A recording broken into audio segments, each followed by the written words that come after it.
लगते हैं, और अगर हम दुख भोगते हैं तो जो हमारे पाप कर्म है वो नष्ट होने लगते हैं। तो जो ज्ञानी व्यक्ति है ना, वो सुख में बहुत खुश नहीं होना चाहिए और दुख में बहुत उदास दुखी नहीं होना चाहिए। क्यों? क्योंकि अगर हमारे को दुख भी दे रहे हैं भगवान, तो हमारे जो पिछले जन्मों के हमारे पाप कर्म है वो नष्ट होने लगते हैं। तो हमको दोनों परिस्थिति में बिना विचलित हुए हमको ये भवसागर को पार करना है। भवसागर मतलब क्या बता रहे हैं?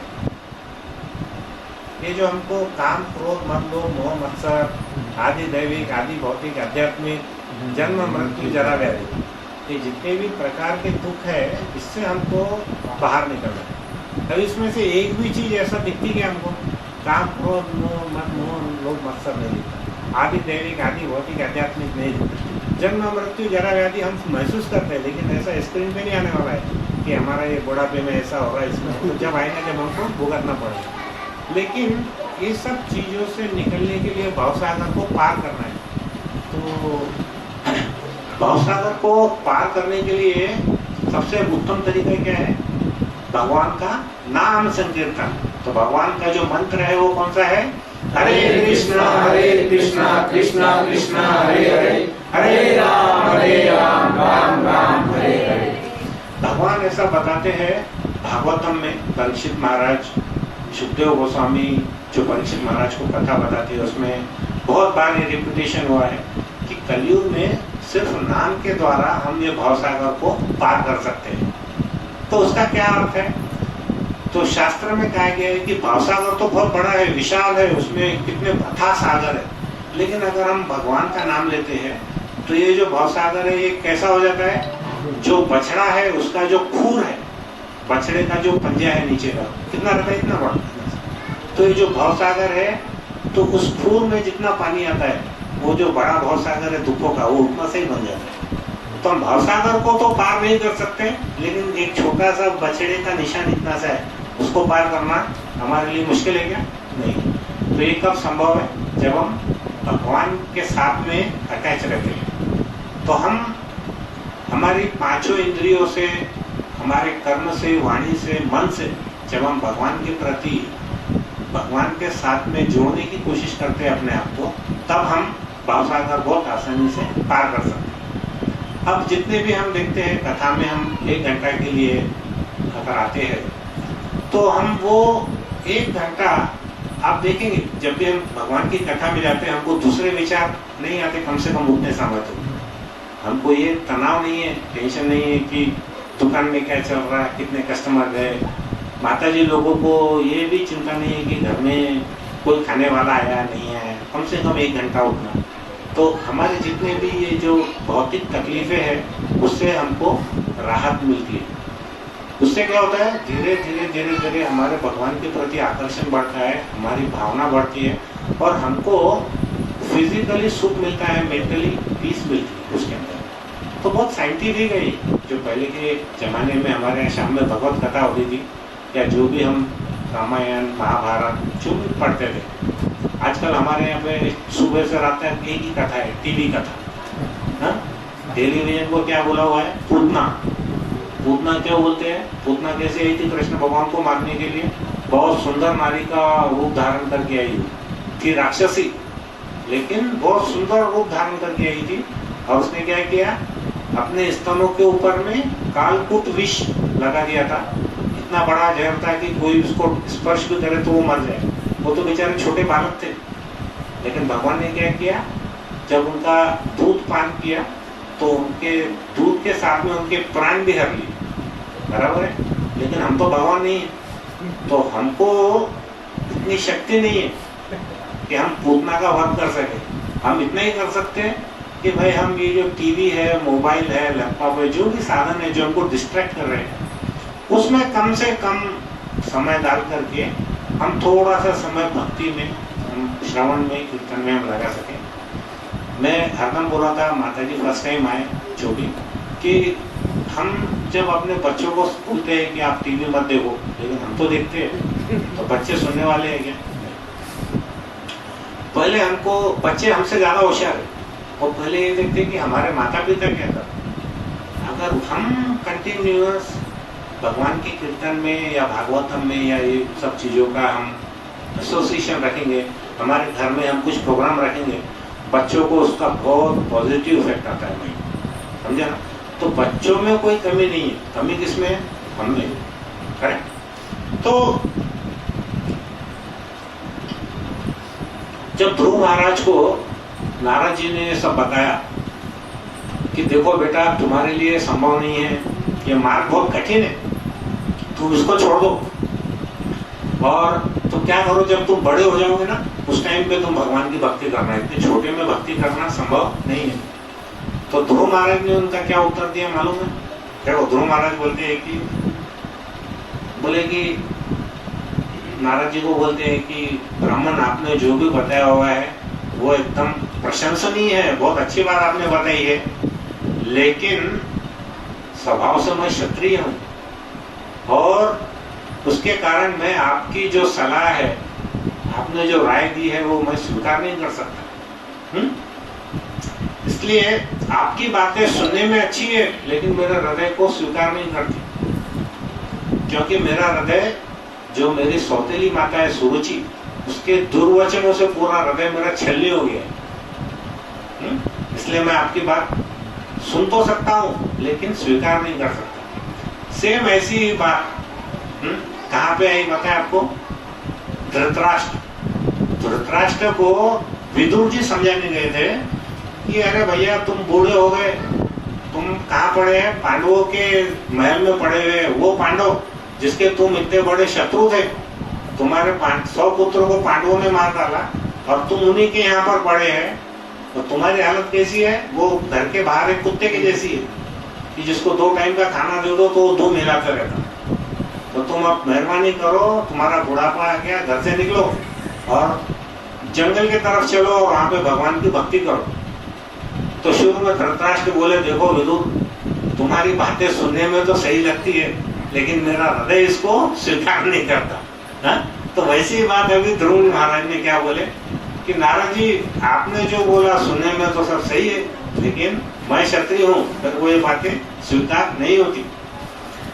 तो बोलने लगे कि देखो नारद प्रभु जी, ब्राह्मण देवता, मुझको कोई ऐसा मार्ग बताओ कि जिससे मैं भगवान को प्राप्त कर सकूं और तीनों लोकों में मैं सबसे ऊंचा स्थान प्राप्त कर सकूं, इतना ऊंचा स्थान कि जो मेरे परदादा ब्रह्मा जी ने भी कभी प्राप्त नहीं किया, उतना बड़ा स्थान मुझे प्राप्त करना है।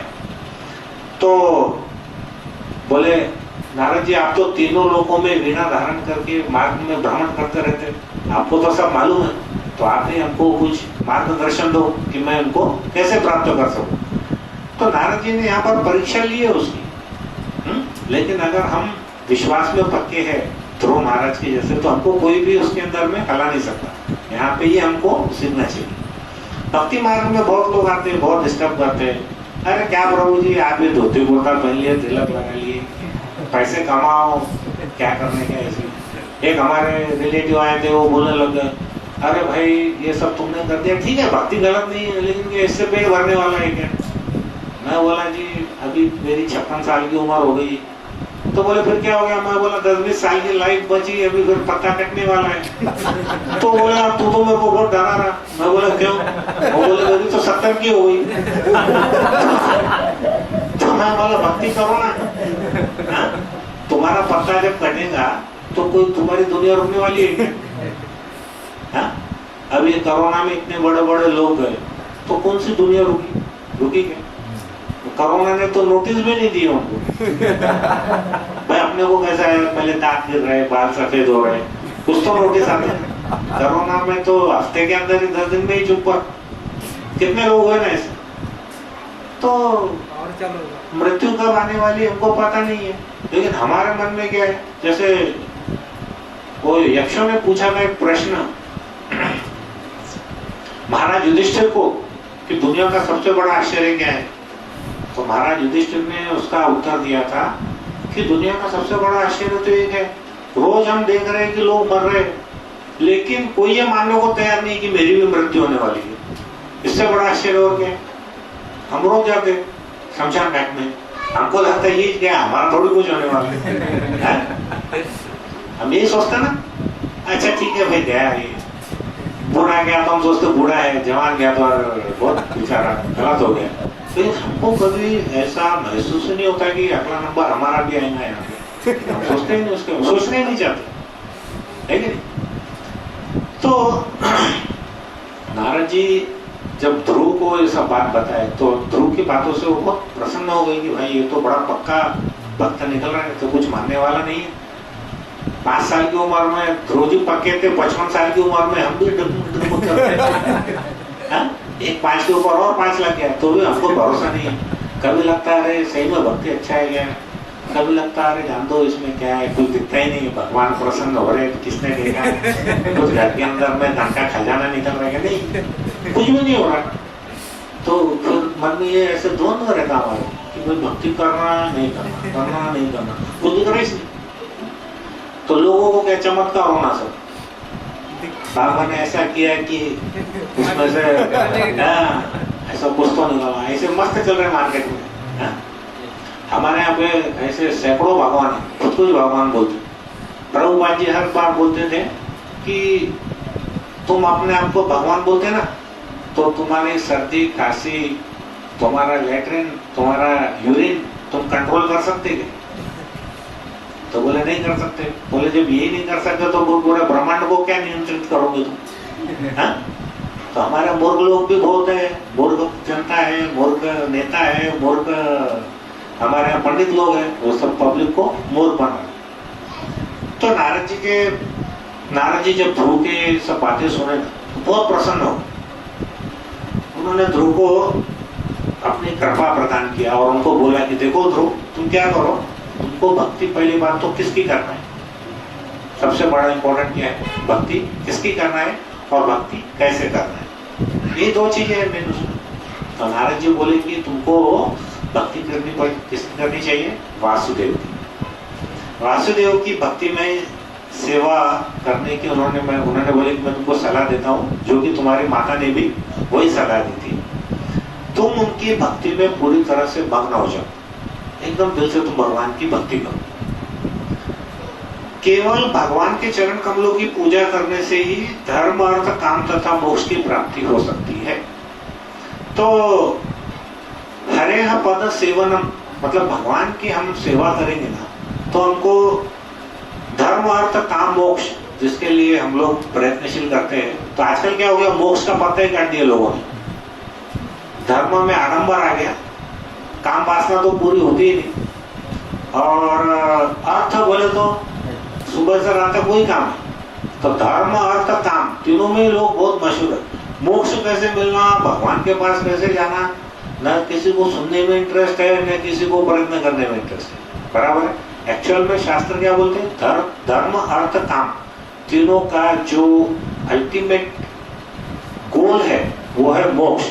लेकिन मोक्ष का सही मायने में है भगवान के धाम में जाना, भगवान में लीन होना नहीं है, वो थोड़ा डिटेल टॉपिक है, हो जाने दो, लेकिन हमको भगवत धाम में जाना है, ये उसका एक्चुअल में अर्थ है। तो उन्होंने क्या बोला कि ध्रुव को अभी तुम एक काम करो, किसकी पूजा करनी है, वासुदेव। अब कैसे करना है वो उन्होंने बताया। उन्होंने ये बताया कि तुम क्या करो, यमुना के किनारे जाओ, यमुना नदी के किनारे जाओ, जो कि कहाँ है, वृंदावन में। और वहां पे क्या करो, एक जंगल है उसका नाम है मधुवन। तो मधुवन में जाओ और वहां पर भगवान नित्य निवास करते हैं। तो तुम क्या करो, उस यमुना नदी में दिन में 3 बार स्नान करो, सुबह, दोपहर और शाम 3 बार तुम स्नान करो। फिर अपने आसन पर विराजमान होकर प्राण का यम करना, जिससे प्राण वायु, मन, इंद्रिया को तुम नियंत्रित कर सको। इस प्रकार तुम अविचल होकर भौतिक विकारों से दूर होकर भगवान का ध्यान करो। तो उन्होंने क्या बोला, अपने मन को, इंद्रियों को तुम कंट्रोल करो और भगवान का ध्यान करो। तो अब भगवान का ध्यान करते समय मान के चलो हम ऐसे बैठे, आंखें बंद कर ली, भगवान का ध्यान कर रहे, लेकिन भगवान के ध्यान में क्या है, अगर भगवान का जो रूप रंग हम ध्यान नहीं करेंगे तो फिर हम क्या करेंगे, हमारे एक्टर, एक्ट्रेस, पॉलिटिशियन, क्रिकेटर, हमारा किससे झगड़ा हुआ, हमारा किससे प्रेम है, वो सब बातें हम कचरा पट्टी याद करने वाले हैं, राइट। तो एक्चुअल में नारद जी ने उनको ये भी बताया पहली बात क्या बताया, वासुदेव की पूजा करो। दूसरी बात उनको बोला कि आप यमुना के पास जो मधुवन है वहां जाकर के पूजा करो। तीसरा उन्होंने बताया कि आप एक आसन पर विराजमान होकर के प्राणवायु को नियंत्रित करके पूरे मन को भगवान में लगाओ। फिर भगवान को मन में लगाने के लिए क्या करना चाहिए, तो भगवान का जो उनका मुखमंडल है, उनकी झलक है, वो बहुत सुंदर है। वो भगवान के बारे में सोचो कि हमेशा वो तरुण रहते हैं, यंग रहते हैं। और वो भगवान का जो होठ है, उनकी जो नाक है, उनकी जो आंख है, भगवान का माथा है, वो बहुत सुंदर है। भगवान अपने वक्ष स्थल पर श्रीवास का चिन्ह धारण करते हैं, कौस्तुभ मणि धारण करते हैं। ऐसा उन्होंने उनके बारे में सब बताया। वो भगवान कैसे शरणागति है, वो आपको आश्रय प्रदान करेंगे। अब हम ऐसे व्यक्ति की समझो पूजा किए कि जो हमारे को गोली से मारने वाला है, तो हमारे को उसके अंदर में आस्था आने वाली है क्या? नहीं आने वाली। तो वो उन्होंने बताया कि वो नीले वर्ण के हैं, उनके 4 हाथ है, शंख चक्र गदा और पद्म। पद्म यानी कमल। तुमको मालूम है भगवान के पास में शंख चक्र गदा और पद्म, ऐसे 4 चीजें क्यों है? कोई बता सकते हैं? बोलो माता जी।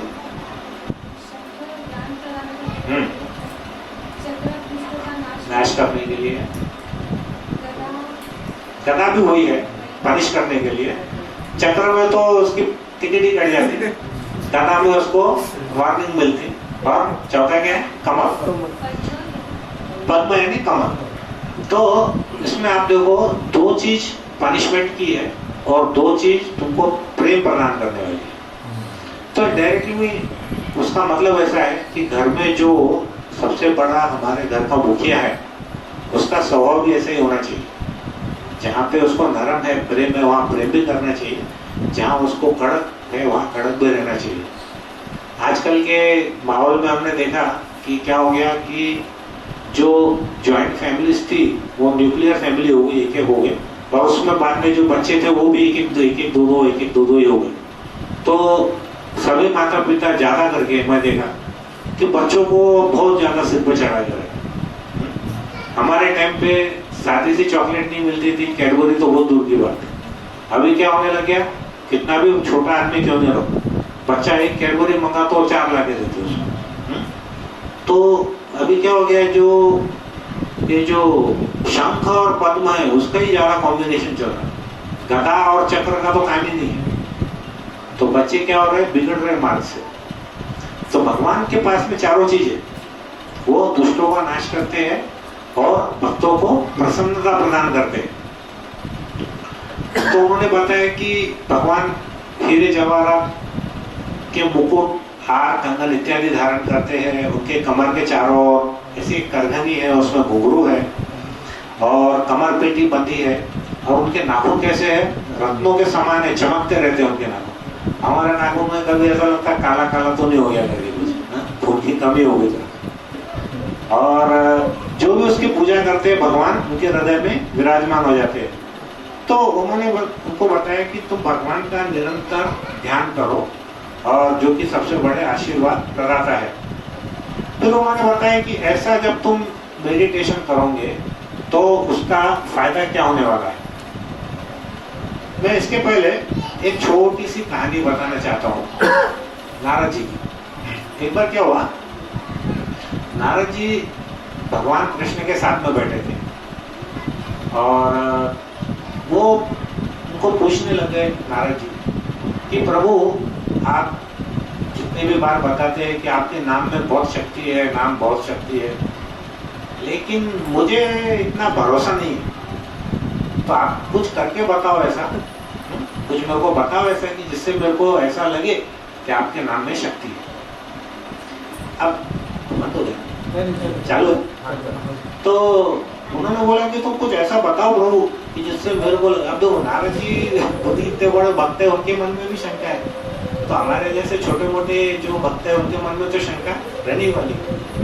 तो भगवान उनको कृष्ण भगवान बोले नारद इधर आओ। बोले क्या? वो पृथ्वी लोक देखो, दिख रहा है? बोले हाँ प्रभु पृथ्वी लोक दिख रहा है। तो बोले उसमें महाराष्ट्र दिख रहा है क्या? बोले हाँ दिख रहा है। बोले मंटा दिख रहा है क्या? जरा और फोकस करके देखे। बोले हाँ प्रभु जी मंठा भी दिख रहा है। बोले मंठा की खेत दिख रही है? हाँ प्रभु जी खेत भी दिख रहा है। उसमें छोटा सा कीड़ा है, वो कीड़ा दिख रहा है। तो जरा ध्यान से देखे। बोले हाँ प्रभु जी दिखा। तो बोले एक काम करो, तुम जाओ वहां पे और वो कीड़े के कान में जो मेरा महामंत्र है उसका उच्चारण करो। ठीक है बोले प्रभु जी आपकी आज्ञा। तो अब नारद जी अपना ध्यान होके अंतर ध्यान होकर के मंठा के उस खेत में पहुंच गए कीड़े के पास और कान में जाकर के बोलने लगे हरे कृष्णा कृष्णा कृष्णा हरे हरे, हरे राम राम राम हरे हरे। इतना सुनना था कि वो कीड़ा मर गया। और वो कीड़ा मर गया तो नारद जी टेंशन में आए। बोले ऐसा कैसा महामंत्र? तो बोले कि हमारे मंत्र की बहुत बड़ी महिमा है, लेकिन ये तो मैंने मंत्र बोला एक कीड़ा गया, वो वापस चले गए। प्रभु जी क्षमा करो, लेकिन ये तो सब उल्टा काम हो गया। बोले क्या हुआ? आप तो महामंत्र के इतनी गाथा गाए, लेकिन मैंने तो उसके कान में जैसे मंत्र बोला वो कीड़ा मर गया। नहीं बोले तुम माना तू कुछ गलती हो गई। बोले तुम क्या करो, अभी वो एक गौशाला देखो। बोले वहां पे मंठा की गौशाला बोले। बोले प्रभु जी ठीक है। तो वो वहां पे गौशाला में एक गाय का बछड़ा पैदा था। तो बोले क्या करो, तुम वो बछड़े को जाकर के बोलो महामंत्र। बोले देखो प्रभु वो तो कीड़ा मकोड़ा था, मर गया तो कुछ पाप इतना नहीं लगेगा, लेकिन इधर तो गौ हत्या का पाप है, मेरे जितने पुण्य है ना सब नष्ट हो जाएंगे, खत्म हो जाएंगे। तो जरा उल्टा सुल्टा मत बताओ। तो नहीं बोले सब बराबर, तुम जाओ उधर, खाली वो बछड़े के कान में महामंत्र हो। वो बेचारे जाते डरते डरते बछड़े के कान में फिर वही महामंत्र हरे कृष्णा कृष्णा कृष्णा हरे हरे, हरे राम राम राम हरे। ऐसा बोलने की देर कि बछड़ा गायब है। वो जाते वापिस बोलते भगवान देखो महामंत्र के बारे में कुछ भी जरूरत नहीं है, देखो कुछ भी मत बताओ। नहीं बोले तुम इतना उदास मत हो। अरे प्रभु जी बोले गौ हत्या का भगवान पाप लग गया मेरे ऊपर में, अभी काय के नाम कथा रंदो। बोले मेरे को जो है तुम्हारे हम मानते हैं। बोले तुम्हारे नाम बहुत शक्ति। बोले कैसी शक्ति है? 2 जनों को बोला दोनों मर गए। अरे बोले नारायण ऐसा उदास मत हो। बोले अब तुम क्या करो? बोले देखो वहां पे एक राजा का महल है, बोलो राजा के महल में जाओ, उनको नया अभी बालक पुत्र रत्न की प्राप्ति हो। तुम उधर जा करके वो जो बच्चा पैदा हुआ ना, बोले वहां पे उत्सव चल रहा, उसके कान में बोलो। तो अच्छी बोले प्रभु देखो कीड़े में तो थोड़ा पाप लगा, इधर गौ हत्या का पाप लगा, राजा के यहाँ पे क्या होगा मालूम है क्या? बोले एक तो बोले वो मानव हत्या का पाप लगना है बोले, और वो मेरे को इतना पकड़ के मारेंगे बोले कि मैं बचूंगा ही नहीं। तो बोले जान दो प्रभु, मेरे को आपने बोले ना आपके नाम में बहुत आस्था है तो मैं मान लिया। तो बोले अरे नहीं नारद ऐसा नहीं है, देखो मैं बोल रहा ना तो तुम मेरे को तो भरोसा करते। अरे बोले प्रभु जी भरोसे का क्या करूँ, 2 बार ही दोनों बार क्या हो गया, उसकी मृत्यु हो गई। तो बोले नहीं अब तुम एक लास्ट टाइम ट्राई करो मेरे बोले। तो बोले प्रभु क्या करूँ?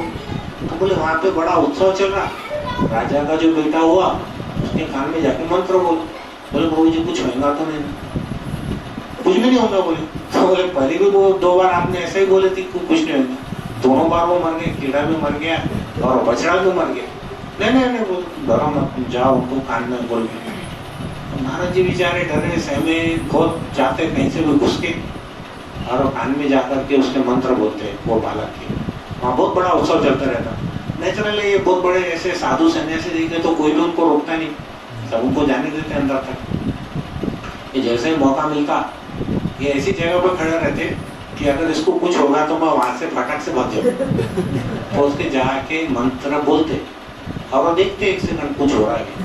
उनको ऐसा लगा कि ये भी गया तो मैं भाग जाऊंगा, तो मेरे को बहुत मारेंगे लोग यहाँ। तो जैसे ही वो कान में मंत्र बोलते ना, वो जो बालक है राजकुमार उठ के खड़ा हो जाता। तो महाराज जी को बड़ा आश्चर्य होता, बोला अरे भाई इसके पहले 2 बार किया था, दोनों बार अरे तो बालक अभी इतना छोटा है, ये तो उठ के खड़ा हो गया अपने पैरों पे। तो उसको पूछा उन्होंने, अरे बालक तुम ऐसे खड़े कैसे हो गए? तो बालक उनको बोलता है कि प्रभु आपको नाम मंत्र की महिमा चाहिए थी ना, तो अभी अभी इसके पहले सबसे पहले जन्म में मैं कीड़ा था, उसके बाद के जन्म में मैं बछड़ा था, और नाम मंत्र के प्रभाव के कारण तुरंत मेरा जन्म राजा के यहाँ पे एक राजकुमारी बनी गई। तो ये नाम मंत्र का प्रभाव है। तो हमको बिना किसी लालच के, बिना किसी चीज को मांगने के हमको भगवान के भक्ति में लगना चाहिए। तो यही नारद जी ध्रुव महाराज को उन्होंने ये बताया, शिक्षा दी कि हमको कैसे भगवान की भक्ति करना चाहिए। इसके बाद ये जो भौतिक हमारा मेडिटेशन है, साधना है, उसके उन्होंने कुछ बताया कि उससे हमको क्या क्या फायदे होते हैं। सबसे बड़ा फायदा क्या है, हमारा भौतिक कलमश दूर होते हैं। भौतिक कलमश को क्या बोलेंगे आप, कैसे समझेंगे? क्या है भौतिक कलमश? मतलब क्या है? भौतिक यातना हमको क्या क्या है, जो मैं बार बार बोलता, काम क्रोध मद लोभ मोह मत्सर जन्म मृत्यु जरावादी आदि दैविक आदि भौतिक आदि, ये जो चीजें हैं इससे हमको उसके अंदर में ये कलमश से हमको मुक्ति मिलने वाली है। उसके बाद में क्या होगा, दिव्य आनंद की प्राप्ति होने वाली है। देखो सुख में और आनंद में क्या फर्क है? सुख और आनंद दोनों में क्या फर्क है? सुख जो रहता है वो कैसा रहता है? भौतिक रहता है। किसी के पास में बड़ी कार है, किसी के पास में बड़ा बंगला है, 4-6-10 नौकर है, पैसे की आमदनी अच्छी है, वो सुख है। लेकिन अंदर से वो दुखी है, उसको कोई केयर नहीं करता, उसकी कोई परवाह नहीं करता, उसको कोई प्यार नहीं करता, तो उसको आनंद मिलने वाला है क्या? नहीं। हमारे इस्कॉन के ब्रह्मचारी, उनके पास कोई बैंक बैलेंस नहीं है, कोई मोटर गाड़ी नहीं है, कार नहीं है, वो बेचारे तपती धूप के अंदर में बड़ी मुश्किल से फैन के सहारे 44-45 डिग्री में इतनी साधना कर रहे हैं, हाँ? लेकिन प्रसाद भी कैसा मिल रहा है? सादा, लेकिन उसके अंदर में उनको बहुत आनंद की अनुभूति। करेक्ट? तो सुख और आनंद में ये फर्क है।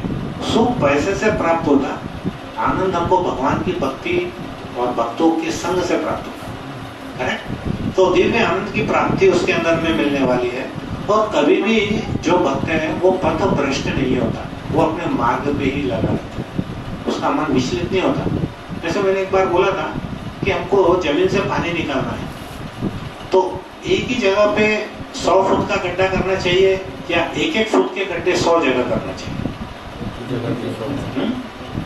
तो वैसे हमने क्या करना चाहिए, भगवान के हमको जो मार्ग है वो एक ही जगह पे फोकस करना चाहिए। अब हमारे सोमवार को ये भगवान, मंगलवार को वो भगवान, बुधवार को ये भगवान, तो हमारा कंसंट्रेशन उसमें रहने वाला नहीं है, क्योंकि सबके मोटिव्स अलग अलग है, सबके एम अलग अलग है, सबके रिटर्न्स अलग अलग है। हमको समझना चाहिए कि कांच के टुकड़े में और हीरे में क्या फर्क है। तो हमको कांच का टुकड़ा चाहिए तो हम वैसी पूजा करेंगे, हमको हीरा चाहिए तो हमको वैसी पूजा करनी है। और कलयुग के अंदर में क्या किया है भगवान ने, जिसका जैसा मन है उसको वैसे गुरु मिल जाते हैं। ऐसे भी बहुत से संप्रदाय है जो कोई पालन नहीं करते, सारे सीधे उल्टे गलत सलत सब काम करते, लेकिन फिर भी अपने आप को भक्तम कहलाते, ऐसे भी संप्रदाय। लेकिन हमको समझना चाहिए कि शास्त्र में क्या बोला है। शास्त्र भी कौन सा, जो हमारे गुरु शिष्य परंपरा में चला आ रहा है वो शास्त्र। लोगों ने अपने मन गढ़ंत के तो बहुत सारे शास्त्र लिखे, वैसे वाले शास्त्र नहीं है। तो हमको उन शिक्षाओं का पालन करते हुए करना है। फिर उन्होंने बोला कि मंत्र जाप और पूजा करना है, तो उन्होंने एक मंत्र बोला नारद जी के कान में। तो वो मंत्र कौन सा बोला है? ओम नमो भगवते वासुदेव। तो ये त्रेता युग, द्वापर युग और कलयुग सबका अलग अलग मंत्र है, ठीक है। तो ये सतयुग ध्रुव महाराज का था, उस समय में ओम नमो भगवते वासुदेवाय मंत्र था। कलयुग का मंत्र क्या है? हरे कृष्णा कृष्णा कृष्णा हरे हरे, हरे राम राम राम हरे हरे। तो हम आज की कथा यहाँ पर ही हम विराम लेते हैं। इसके अगले लेक्चर में हम ये बताएंगे कि ध्रुव महाराज ने तपस्या कैसे की, फिर ध्रुव महाराज की तपस्या के बाद में क्या हुआ, उनको राज्य मिला या नहीं मिला, भगवान ने उनकी इच्छा पूरी की या नहीं की, और ध्रुव महाराज ने कितने सालों तक राज्य भोगा और कैसे भगवान के पास उनको भगवत धाम की प्राप्ति किस प्रकार से, हमको ये देखना है। तो बेसिकली आज के अब ये सुनने के लिए कथा ठीक है, अच्छी है, इससे हमको क्या क्या सीखने को मिला, हम खाली 3 या 4 मिनट में हर एक व्यक्ति अपने अपनी बात बताएगा। बोलिए किसको किसको क्या क्या समझ में आया उसमें। प्रभु जी आप बोलो क्या समझ में आया कथा में। चलो आप बोलो क्या समझा, मराठीमध्ये सांगायचं, मराठीमध्ये सांगा।